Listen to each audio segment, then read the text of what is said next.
Yeah, and I feel the pain.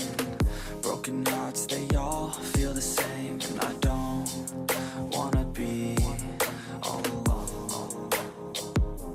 Just pull me apart, take me away.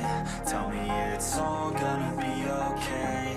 I wanna feel like I'm still alive, but I'm dead inside.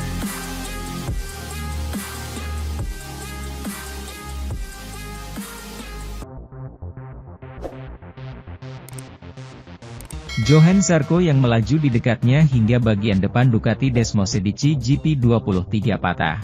Red flag kembali pada 3 menit sisa. Kali ini durasi berhentinya sesi relatif lebih singkat. Para pembalap, termasuk Zarco dan Marquez, berbondong-bondong mengadu peruntungan supaya bisa lolos langsung ke kualifikasi kedua.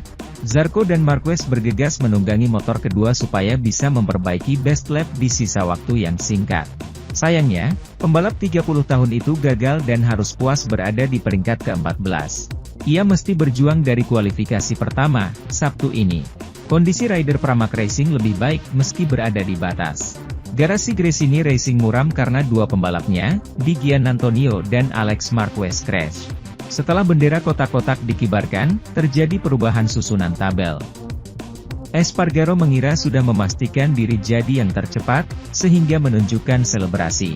Tapi ternyata, pembalap Aprilia Racing kalah kencang dari Bezzecchi yang membukukan 1:20.271. Jorge Martin menghuni P2.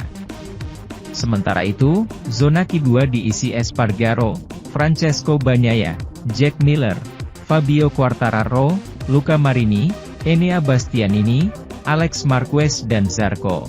Di Argentina, Zarco bahkan berhasil finish di posisi kedua. Pemuncak klasemen MotoGP 2023 Francesco Bagnaia menyelesaikan sesi P1 dengan menduduki posisi ke-8. Hujan deras pada menit ke-18 sesi latihan sempat membuat panitia mengibarkan bendera merah. Sementara itu, Marco Bezzecchi menghancurkan kegembiraan Aleix Espargaro, yang mengira telah jadi yang tercepat di Praktice 2 MotoGP Jerman yang dramatis, Jumat, 16 Juni 2023. Sesi tersebut membuat beberapa motor hancur. Cuaca membaik pada latihan kedua meski awan hitam masih terus menggantung. Trek berangsur kering dengan sedikit sisa-sisa air. Meski begitu, rendahnya temperatur membuat para pembalap kesulitan mengendalikan motor karena permasalahan ban. Kecelakaan menjadi sesuatu yang tampak normal karena saking seringnya terjadi terutama di tikungan 11. 7 menit pertama, Takaki Nakagami menghancurkan RC213V. Insiden itu berujung pada red flag yang berlangsung selama 2 menit. Marshall butuh waktu untuk menyingkirkan serpihan motor Honda yang jatuh di lintasan. Pembalap LCR itu segera menjalani pemeriksaan di ruang medis. RNF Racing mungkin saja mengosongkan garasinya.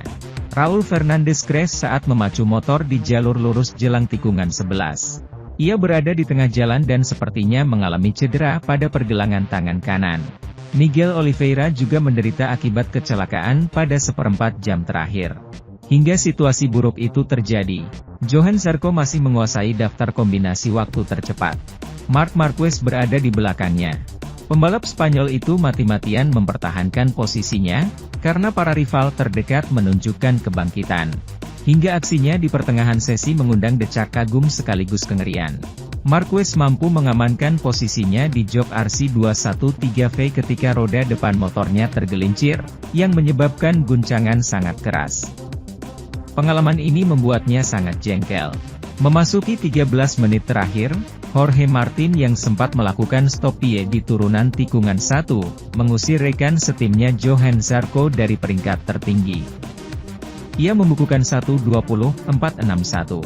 Ada beberapa nama yang cukup mengejutkan masuk 10 terbaik, yakni Fabio Di Giannantonio dan Augusto Fernandes.